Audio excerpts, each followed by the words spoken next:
فصل فی تعریف طریق المراد بالنصوص۔ فصل، هذا فصل، یہ فصل ہے نصوص کی مراد کے طریقوں کی پہچان میں، نصوص کی مراد کے جو طریقے ہیں ان کی پہچان میں۔ قرآن و حدیث سے جو حکم ثابت ہوتا ہے، ٹھیک ہے، نصوص کی مراد کو پہچاننے کا طریقہ، یعنی قرآن و حدیث سے حکم کیسے نکالتے ہیں اور اس نص سے کس چیز کا ارادہ کیا گیا ہے، تو یہ اس بارے میں۔ اعلم ان لمعرفت المراد بالنصوص طرقا، جان لیجئے کہ نصوص کی مراد کو پہچاننے کے طرقاً کئی طریقے ہیں، نصوص کی مراد کو پہچاننے کے کئی طریقے ہیں۔ منہا، ان میں سے پہلا یہ ہے، ان اللفظ اذا کان حقیقتا لمعنی و مجازا لآخر، اذا کان حقیقتا لمعنی، کہ جب لفظ ایک معنی کے لیے حقیقت ہو، وہ مجازا لآخر، اور دوسرے معنی کے لیے مجاز ہو، فالحقیقت اولا، تو حقیقت کیا ہے، اولا ہے۔ اب یہاں سے ایک ضابطہ آپ کو بیان فرما رہے ہیں، بتا رہے ہیں کہ جب کوئی لفظ آ جائے اس کا حقیقی معنی بھی ہے اور مجازی معنی بھی ہے، حقیقی معنی بھی ہے اور مجازی معنی بھی ہے، تو پھر حقیقی معنی پر اس کو محمول کرنا یہ کیا ہے، اولا ہے، حقیقی معنی پر محمول کرنا اولا ہے۔ شرط یہ ہے کہ مجاز متعارف نہ ہو، شرط یہ ہے کہ مجاز متعارف نہ ہو اور وہاں پر کوئی قرینہ وغیرہ بھی نہ ہو، یعنی اگر حقیقت کا قرینہ ہوا تو پھر حقیقت پر محمول کریں گے، اور اگر مجاز کا قرینہ ہوا تو مجاز پر محمول کریں گے، تو نہ وہ مجاز متعارف ہو اور نہ ہی جو ہے وہ کوئی وہاں پر قرینہ ہو، تو پھر ایک لفظ کے دو معنی ہیں، وہ لفظ حقیقت میں بھی استعمال ہوتا ہے، مجاز میں بھی استعمال ہوتا ہے، تو حقیقت پر محمول کرنا یہ اولا ہے۔ مثال لیں گے تو مثال سے زیادہ سمجھ آئے گی۔ مثال ہوئی، اس کی مثال، ما قال علماؤنا، وہ جو ہمارے علماء نے کہا، ہمارے علماء نے کہا، البنت المخلوقۃ مما الزنا یحرم علی الزانی نکاحها، کہ وہ لڑکی جو پیدا ہوئی زنا کے پانی سے، یحرم علی الزانی نکاحها، تو اس کے ساتھ نکاح کرنا زانی پر حرام ہے، حرام ہے زانی پر نکاح ہوا، اس کا نکاح۔ وقال الشافعی رحمہ اللہ، اور امام شافعی علیہ الرحمہ فرماتے ہیں، یحل، نکاح کیا ہے، حلال ہے۔ اب لڑکی، امام شافعی علیہ الرحمہ فرماتے ہیں کہ ایک لڑکی ہے جو زنا سے پیدا ہوئی، لڑکی ہے جو زنا سے پیدا ہوئی اور وہ بڑی ہو گئی، تو اب زانی جو ہے اس سے نکاح کر سکتا ہے، اس کا نکاح اس سے کرنا جائز ہے، نکاح کرنا جائز ہے۔ وہ دلیل دیتے ہیں کہ لڑکی یا بیٹی اسے کہتے ہیں جس کا نسب ثابت ہو، عرفاً اور شرعاً اس کا نسب ثابت ہو، یعنی اس شخص کی طرف اس کی نسبت بھی کی جاتی ہو کہ یہ فلاں شخص کی بیٹی ہے، اور جو زنا سے پیدا ہو تو پھر اس کی نسبت کسی کی طرف نہیں کی جاتی، ٹھیک ہے، نہ اس شخص کی طرف کی جاتی ہے نہ کسی کی طرف نسبت کی جاتی ہے۔ تو کہہ رہے ہیں اس بچی کا جو نسب ہے بالاتفاق اس زانی سے ثابت نہیں ہے، تو جب زانی سے اس بچی کا نسب ہی ثابت نہیں، تو بچی حرمت علیکم امہاتکم و بناتکم میں داخل ہی نہیں ہوگی، کیونکہ بناتکم میں منصوبات الی الشخص عرفاً مراد ہے کہ وہ بچی منسوب ہو اس شخص کی طرف، وہ بچی منسوب ہو اس شخص کی طرف، تو بنت سے مراد وہ بنت ہے جس کا آدمی سے نسب ثابت ہو، اور اس بچی کا نسب کسی کے ہاں بھی اس زانی سے ثابت نہیں ہے، ٹھیک ہے۔ جب وہ بچی بناتکم میں داخل ہی نہیں تو حکم تحریم میں بھی داخل نہیں ہوگی، حکم حرمت میں بھی داخل نہیں ہوگی، لہذا زانی سے اس کا نکاح کیا ہوگا، حلال ہوگا، جبکہ احناف کے نزدیک، ہمارے نزدیک، وہ لڑکی جو زنا سے پیدا ہوئی اور وہ بڑی ہو گئی تو وہ زانی پر حرام ہے احناف کے نزدیک، کیونکہ یہ اس کی بیٹی ہے اور اس کے نطفے سے پیدا ہوئی ہے، اور حرمت علیکم امہاتکم و بناتکم میں داخل ہے۔ اب بیٹی کے ایک حقیقی معنی ہے، بنت کا ایک حقیقی معنی ہے اور ایک مجازی معنی ہے۔ حقیقی معنی کیا ہے کہ وہ مؤنث ہے جو اس شخص کے نطفے سے پیدا ہوئی ہو۔ البنت ہی الانثی، بنت وہ مؤنث ہے جو اس شخص کے نطفے سے پیدا ہوئی ہو، تو یہ اس کے حقیقی معنی ہے۔ اور مجازی معنی کہ عرف میں اس شخص سے اس کا نسب ثابت ہو، عرف میں اس شخص سے اس کا نسب ثابت ہو کہ یہ فلاں کی بیٹی ہے، عرف میں اسے کیا کہتے ہیں کہ یہ فلاں کی بیٹی ہے، عرف میں نسب ثابت ہو، یہ ہے مجازی معنی۔ اور حقیقی معنی کیا ہے کہ وہ اس شخص کے نطفے سے پیدا ہوئی ہو۔ تو یہاں پر دو معنی ہے، ایک حقیقی معنی اور ایک مجازی معنی۔ تو حرمت علیکم امہاتکم و بناتکم میں یہاں بنات آیا، اس کا ایک حقیقی معنی بھی ہے اور مجازی معنی ہے، تو یہاں حقیقی معنی پر محمول کرنا اولا ہے کیونکہ وہ اس کے نطفے سے پیدا ہوئی ہے۔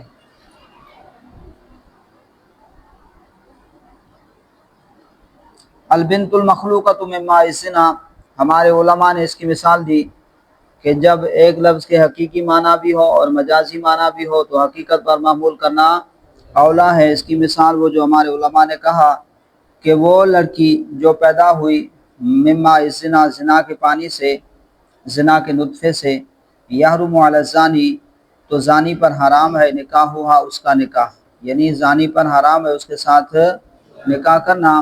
وقال الشافعی رحمہ اللہ، اور امام شافعی فرماتے ہیں یحل کیا ہے، حلال ہے۔ والصحیح ما قلنا، اور صحیح وہی ہے جو ہم نے کہا، لأنہا بنتہ حقیقتاً، اس لیے کہ وہ اس کی بیٹی ہے باعتبار حقیقت، حقیقت کے اعتبار سے وہ اس کی بیٹی ہے۔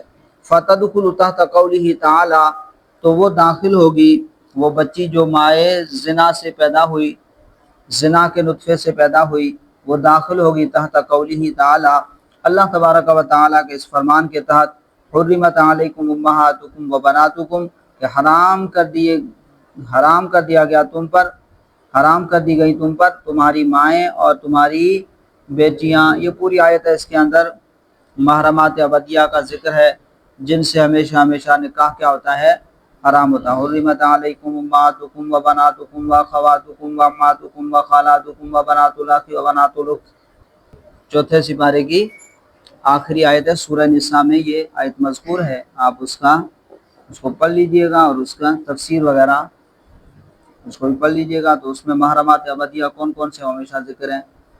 تو یہ لڑکی بھی اللہ تبارک و تعالیٰ کے اس فرمان کے تحت داخل ہوگی اور اس سے نکاح کیا ہوگا، حرام ہوگا۔ وَيَتَفَرَّعُ مِنْهُ الْأَحْكَامُ عَلَى الْمَذْهَبَيْنِ، اور اس سے متفرع ہوتے ہیں، نکلتے ہیں الاحکام، احکام علی المذہبین، دونوں مذہبوں پر، دونوں مذہبوں پر احکام بھی اس سے متفرع ہوتے ہیں، نکلتے ہیں۔ من حل الوطی، یعنی وطی کا حلال ہونا، یعنی وطی کا حلال ہونا۔ اب یہاں پر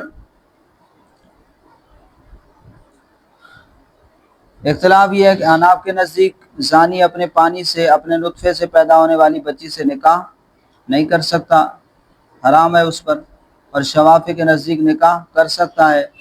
تو اس پر کئی مسائل جو ہیں دونوں مذاہب پر متفرع ہوتے ہیں۔ نمبر ایک، زانی اس بچی سے نکاح کرے تو نکاح ہو جاتا ہے، جب نکاح ہو گیا تو اس کے لیے اسے وطی کرنا بھی جائز ہے شوافی کے نزدیک، اور ہمارے نزدیک جائز نہیں ہے کیونکہ نکاح ہی نہیں ہوا۔ اسی طرح اگر زانی اس بچی سے نکاح کرے تو جب نکاح ہوا ہی نہیں، لہذا اس شخص پر مہر بھی لازم نہیں ہوگا ہمارے نزدیک، اور شوافی کے نزدیک اس پر نکاح جب ہو گیا تو مہر بھی لازم ہوگا۔ اور اسی طرح جب نکاح نہیں ہوا لہذا خاوند پر بیوی کا نفقہ بھی لازم نہیں ہوگا ہمارے نزدیک، جبکہ شوافی کے ہاں کیونکہ جب نکاح ہو گیا تو اب خاوند پر بیوی کا نفقہ بھی لازم ہوگا۔ اسی طرح ہمارے نزدیک جب نکاح ہی نہیں ہوا لہذا باہمی وراثت بھی جاری نہیں ہوگی۔ خاوند مر گیا تو بیوی وارث بنتی ہے، بیوی مر جائے تو خاوند اس کے ملکیت میں اس کا حصہ ہوتا ہے، وارث بنتا ہے۔ جب نکاح ہی نہیں ہوا تو ایک دوسرے کے باہمی وراثت بھی جاری نہیں ہوگی، جبکہ شوافی کے ہاں چونکہ نکاح ہو گیا ہے لہذا باہمی وراثت بھی جاری ہوگی، ان میں سے اگر کوئی ایک مر گیا تو دوسرا اس کا وارث ہوگا۔ ہمارے ہاں جب نکاح ہی نہیں ہوا تو لہذا خاوند اس لڑکی کو گھر سے باہر نکلنے سے روک نہیں سکتا، گھومنے پھرنے سے نہیں روک سکتا، روکنے کا حق ہی نہیں رکھتا کیونکہ نکاح ہی نہیں ہے۔ جبکہ شوافی کے ہاں نکاح ہو گیا، نکاح منعقد ہو چکا ہے، لہذا خاوند بیوی کو گھر سے باہر نکلنے گھومنے پھرنے سے روکنے پر قادر ہے، اس سے ولایت حاصل ہے۔ وَيَتَفَرَّعُ مِنْهُ الْأَحْكَامُ عَلَى الْمَذْهَبَيْنِ، اور متفرع ہوتے ہیں اس سے دونوں مذہبوں پر احکام، من حل الوطی یعنی وطی کا حلال ہونا، عندہ امام شافعی کے نزدیک نہ کہ ہمارے نزدیک، ٹھیک ہے۔ ووجوب المہر، مہر کا لازم ہونا، مہر کا وجوب، ولزوم النفقتی، اور نفقے کا لازم ہونا، من حل الوطی یعنی وطی کا حلال ہونا، ووجوب المہر، اور اس طرح مہر کا وجوب، ولزوم النفقتی، اور نفقہ کا لازم ہونا، وجریان التوارثی، اور توارث یعنی باہمی وراثت کا جاری ہونا، وولایت المنع عن الخروج والبروز، اور منع روکنے کی ولایت، عن الخروج والبروز، خروج اور بروز، بروز مانے ظاہر ہونا، خروج مانے نکلنا، ایک ہی معنی میں عطف تفسیری ہے، یعنی باہر نکلنے سے منع کرنے کی ولایت۔ جب نکاح ہی نہیں ہوا تو اسے منع کرنے کی ولایت، روکنے کی ولایت بھی نہیں ہوگی ہمارے نزدیک، جبکہ امام شافعی علیہ رحمہ کے نزدیک جب نکاح ہو گیا تو خاوند اس کی بیوی ہے اور اس بیوی کو گھر سے باہر نکلنے سے، گھومنے پھرنے سے روک سکتا ہے۔ ومنہا، اور ان طریقوں میں سے دوسرا طریقہ یہ ہے، ان احد المحملین اذا وجب تخصیصا فی النص دون الاخر فالحمل علی ما لا یستلزم التخصیص، یہاں لا ہونا چاہیے، علی ما لا یستلزم التخصیص اولا۔ اب یہاں پر یہ بتا رہے ہیں کہ ایک نص آ گئی، نص آئی، اس میں دو احتمال ہیں۔ کتنے احتمال ہیں؟ دو احتمال ہیں۔ اب ایک صورت کے پر اس کو معمول کریں تو اس میں تخصیص لازم آتی ہے، اور دوسری صورت پر معمول کریں تو اس میں تخصیص لازم نہیں آتی، تو پھر اس صورت پر معمول کرنا جس میں تخصیص لازم نہ آتی ہو، یہ کیا ہے؟ اولا ہے۔ یہ کیا ہے؟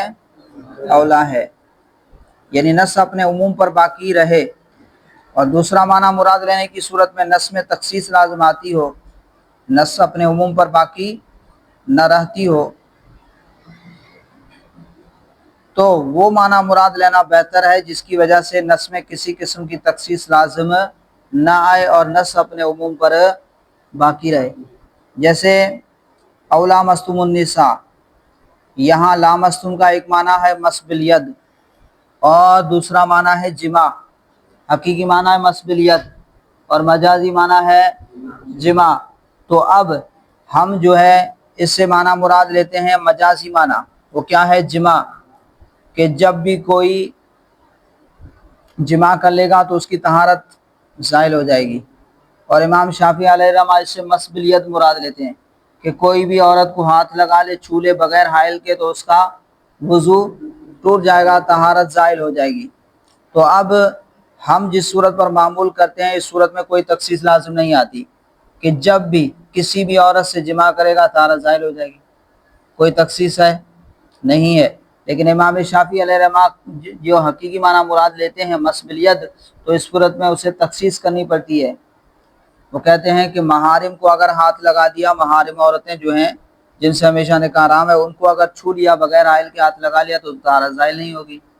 اسی طرح ایسی بچی ہے جو بالکل چھوٹی ہے، اگر اس کو بھی ہاتھ لگا لیا تو طہارت زائل نہیں ہوگی، تو پھر اس صورت کے اندر اسے کیا کرنی پڑی؟ تخصیص کرنا پڑی۔ اور اگر مجازی معنی مراد لیں اس سے جمع والا، تو پھر اس کے اندر تخصیص آتی نہیں ہے، تخصیص آتی نہیں ہے، کوئی تخصیص نہیں کرنا پڑتی، نص اپنے عموم پر باقی رہتی ہے۔ تو اگر نص آئے اور اس میں دو احتمال ہوں، ایک صورت پر معمول کریں تو تخصیص لازم آتی ہے، اور دوسری صورت پر معمول کریں تو کوئی تخصیص لازم نہیں آتی، تو اس صورت پر معمول کرنا اولا ہے جس میں تخصیص لازم نہ آتی ہو۔ اب وہ اسی کو بیان کر رہے ہیں۔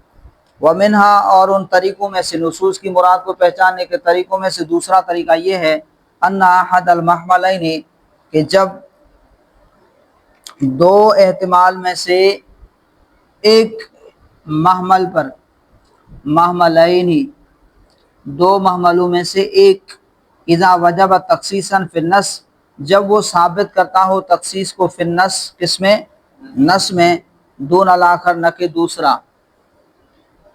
دو محملوں میں سے، دو احتمالوں میں سے ایک احتمال جو ہے، ایک احتمال ایک صورت پر جب اسے محمول کریں تو تخصیص آتی ہے نص میں، اور نہ کہ دوسرے سے، نہ کہ دوسرے کی وجہ سے۔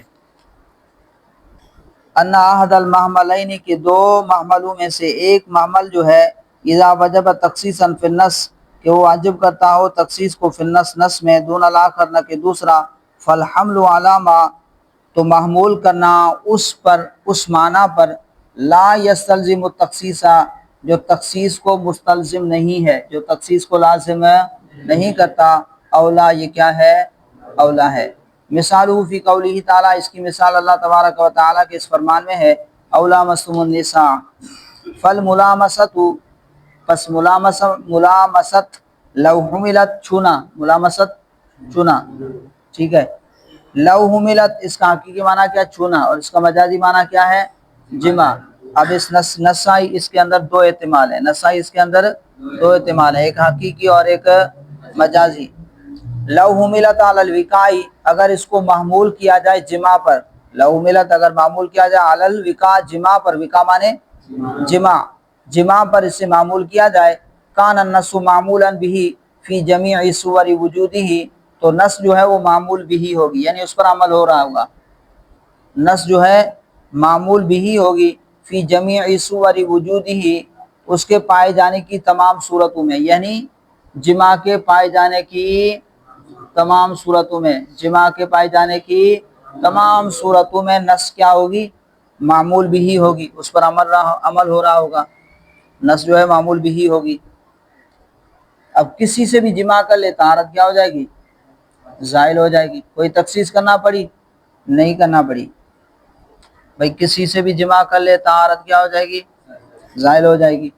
وَلَوْ حُمِلَتْ عَلَى الْمَسِّ بِالْيَدِ، اور اگر اسے معمول کیا جائے مس بالید پر، جیسا کہ اس کو معمول کیا امام شافعی نے، کہ اولا مسم سے کیا مراد ہے؟ مس بالید ہے، کان النص مخصوصا به، تو نص جو ہے وہ مخصوص ہو جائے گی، مخصوص بھی ہو جائے گی، کیا ہو جائے گی؟ مخصوص ہو جائے گی، فی کثیر من الصور، بہت صورتوں، کثیر صورتوں میں نص کیا ہو جائے گی؟ مخصوص ہو جائے گی۔ جیسے ابھی آگے بیان کر رہے ہیں، فَإِنَّ مَسَّ الْمَحَارِمِ، جیسے کہ محارم کو چھونا، وہ کہتے ہیں محارم کو چھو لیا تو پھر طہارت زائل نہیں ہوگی۔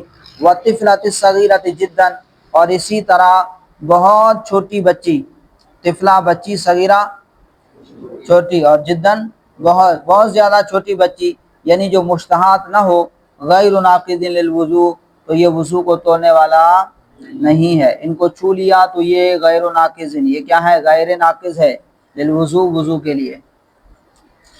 فی اصح قولی الشافعی، امام شافعی کے دو قولوں میں سے صحیح قول کے مطابق، دو قولوں میں سے صحیح قول کے مطابق، امام شافعی کے دو قول ہیں، ایک تو یہ ہے کہ محارم اور چھوٹی بچی کو بھی ہاتھ لگایا تو وضو ٹوٹ جائے گا، ایک قول یہ ہے، اور دوسرا جو صحیح قول ہے آپ سے، کہ محارم اور اتنی چھوٹی بچی جو مشتہات نہ ہو، بہت زیادہ چھوٹی بچی ہے، تو اسے چھو لیا بغیر حائل کے تو طہارت زائل نہیں ہوگی، وضو نہیں ٹوٹے گا۔ اور صحیح قول آپ کا یہی ہے۔ فی اصح قولی شافعی رحمہ اللہ، امام شافعی علیہ رحمہ کے دو قولوں میں سے صحیح قول کے مطابق۔ تو اب دیکھیں امام شافعی نے جب مس بالید پر اسے معمول کیا تو پھر اس نص کے اندر اسے کیا کرنی پڑی؟ تخصیص کرنا پڑی، بعض افراد کو نکالنا پڑا، بعض افراد کو نکالنا پڑا، نص اپنے عموم پر باقی نہیں رہی۔ وَيَتَفَرَّعُ مِنْهُ الْأَحْكَامُ عَلَى الْمَذْهَبَيْنِ، اور دونوں مذہبوں پر احکام جو ہے اس سے متفرع ہوتے ہیں، متفرع ہوتے ہیں اس سے احکام علی المذہبین، دونوں مذہبوں پر۔ ہم اس کو جماع پر محمول کرتے ہیں، اور امام شافعی مس بالید، ہاتھ کو چھو لیا تو طہارت ظاہر ہو جائے گی۔ من اباحت الصلاۃ، یعنی نماز کا مباح ہونا، یعنی نماز کا مباح ہونا۔ ایک باوضو شخص ہے، بیوی کو چھو لیا بغیر حائل کے، ہمارے نزدیک طہارت زائل نہیں ہوئی، وضو نہیں ٹوٹا، کیونکہ وضو طہارت جو ہے مس بالید، اس سے طہارت زائل نہیں ہوتی ہمارے نزدیک۔ ہمارے نزدیک کیا ہے؟ جماع کرے گا تو طہارت زائل ہوگی۔ تو اب یعنی نماز کا مباح ہونا، ہمارے نزدیک نماز کیا ہے؟ ہمارے نزدیک بھائی نماز کیا ہے؟ جائز ہے۔ اب دیکھیں احناف کے نزدیک اگر باوضو مرد کسی عورت کو ہاتھ لگا دے تو وضو نہیں ٹوٹتا، جبکہ شوافی کے نزدیک وضو ٹوٹ جاتا ہے۔ اسی طرح اگر باوضو آدمی جو ہے وضو کے بعد کسی عورت کو ہاتھ لگا لے، ہاتھ لگا کر نماز پڑھ لے تو ہمارے نزدیک نماز ہو جائے گی، جبکہ شوافی کے نزدیک چونکہ وضو ٹوٹ گیا لہذا نماز نہیں ہوگی، اسے دوبارہ وضو کرنا پڑے گا۔ اسی طرح ہمارے نزدیک کسی عورت کو چھو لیا تو وضو نہیں ٹوٹا، اب اس کو قرآن مجید کا چھونا بھی درست ہے، قرآن مجید کا چھونا بھی درست ہے، جبکہ شوافی کے نزدیک چونکہ وضو ٹوٹ گیا اب اس کا قرآن مجید کو چھونا درست نہیں ہے، وضو کرنا پڑے گا۔ اسی طرح ہمارے نزدیک باوضو مسجد میں داخل ہونا یہ خلاف اولا ہے، مکروہ تنزیہی ہے، ہمارے نزدیک وضو نہیں ٹوٹنا، اور جبکہ شوافی کے نزدیک وضو ٹوٹ گیا لہذا بغیر وضو کے مسجد میں داخل ہونا یہ کیا خلاف اولا ہے۔ اور باوضو شخص اگر عورت کو ہاتھ لگا دی تو ہمارے نزدیک وضو نہیں ٹوٹے گا، اب اس کا امام بننا بھی درست ہے، جبکہ شوافی کے نزدیک چونکہ وضو ٹوٹ گیا لہذا اس کے لیے امامت کرانا بھی درست نہیں ہے۔ اسی طرح جو ہے عورت کو چھو لیا تو ہمارے نزدیک وضو ٹوٹ گیا لہذا اب عدم ماء کی صورت میں اس پر تیمم لازم نہیں، جبکہ شوافی کے نزدیک چونکہ وضو ٹوٹ گیا لہذا پانی نہ ہونے کی صورت میں اس پر تیمم لازم ہوگا۔ اور اگر کسی نے عورت کو چھو لیا ہمارے نزدیک وضو نہیں ٹوٹا، نماز کے دوران اسے عورت کو چھونا یاد آیا تو نماز کو پورا کرے، وضو ٹوٹا نہیں، جبکہ شوافی کے نزدیک چونکہ وضو ٹوٹ گیا ہے لہذا اب اگر دوران نماز عورت کو چھونا یاد آ جائے تو اس پر نماز کو توڑ کر نئے وضو کو کرنا واجب ہوگا۔ وَيَتَفَرَّعُ مِنْهُ، اور اس سے متفرع ہوتے ہیں احکام علی المذہبین، دونوں مذہب پر، من اباحۃ الصلاۃ یعنی نماز کا مباح ہونا، ومس المصحف، مصحف کو چھونا، ودخول المسجد اور مسجد میں داخل ہونا، وصحۃ الامامۃ اور امامت کا صحیح ہونا، ولزوم التیمم عند عدم الماء اور پانی نہ ہونے کی صورت میں تیمم کا لازم ہونا، وتذکر المس اور مس کا یاد آنا، چھونے کا یاد آنا، فی اثناء الصلاۃ نماز کے درمیان میں، نماز کے درمیان میں چھونا یاد آیا تو اب چونکہ ہمارے نزدیک وضو ٹوٹا ہی نہیں، ٹھیک ہے، ان تمام صورتوں میں ہمارے نزدیک وضو نہیں ٹوٹا، نماز بھی جائز، قرآن مجید کو چھونا بھی جائز، مسجد میں داخل ہونا بھی جائز، امامت کرانا بھی، جب نماز خود پڑھ سکتا ہے تو امامت بھی کرا سکتا ہے۔